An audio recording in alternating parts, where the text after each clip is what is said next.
आज तो माधव की खुशी का कोई ठिकाना ही नहीं था। राधे राधे एवरीवन। तो आज हम निकल पड़े वापस झांसी के लिए।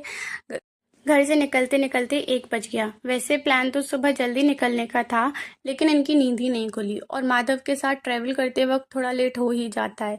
लेट निकले तो ट्रैफिक मिलना तो पक्का था।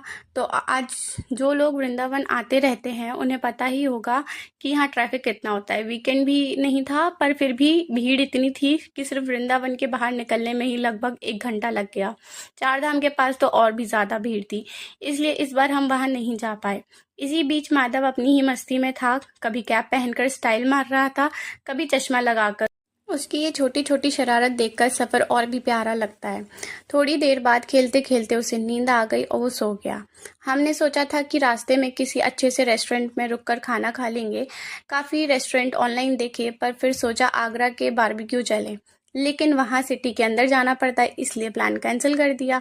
बस आगे बढ़ते रहे और हाईवे पर एक बहुत ही सुंदर रेस्टोरेंट दिखा। भूख भी बहुत जोरों की लगी थी, तो सोचा चलो यहीं रुका जाए। और सच बताऊं, यहाँ का खाना काफ़ी टेस्टी था। माधव के लिए उत्पम ऑर्डर किया और स्पेशली बोल दिया था कि बेबी के हिसाब से कम मसाले वाला बनाना। बिल्कुल वैसे ही बनाया था इन्होंने। इन्होंने अपने लिए थाली मंगवा ली थी। मैंने भी थोड़ा सा उस थाली में से खा लिया था और फिर चिली पटेटो ऑर्डर कर लिया। खाना खत्म करके माधव थोड़ी देर रेस्टोरेंट में ही खेलता रहा।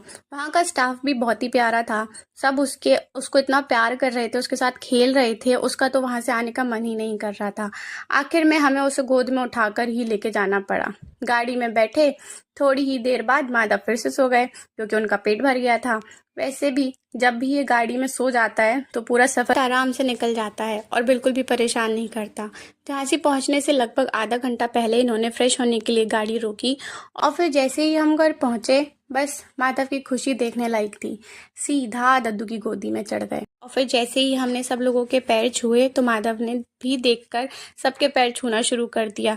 एक बार नहीं, बार बार। इतना क्यूट लग रहा था कि सब बस उसे ही देखकर उसका ध्यान हटाने के लिए उसे खिलौने दिखाने पड़े। सच कहूँ तो घर की असली रौनक ही माधव है। जब वो घर पर नहीं होता तो सबको उसी की कमी महसूस होती है। बस इसी के साथ आज का व्लॉग ख़त्म करते हैं। अगर वीडियो पसंद आए तो लाइक शेयर सब्सक्राइब ज़रूर करना। मिलते हैं कल एक नए व्लॉग के साथ। तब तक के लिए राधे राधे।